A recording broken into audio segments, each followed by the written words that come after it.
اس میں استفہام کیا ہے؟ 99% طلباء اس کے بارے میں نہیں جانتے۔ میں آج آپ کو 10 سیکنڈ میں سکھا دوں گا۔ استفہام کہتے ہیں سوال کو۔ اس میں استفہام یعنی وہ اسم جو سوال کو ظاہر کرے، جیسے کون، کب، کہاں، کیسے۔ اس کی 3 اقسام ہیں۔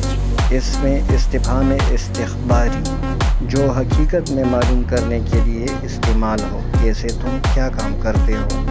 استفہام انکاری سوالیہ انداز میں کسی بات کا انکار کرنا، جیسے کیا میں نے تمہیں گالی دی۔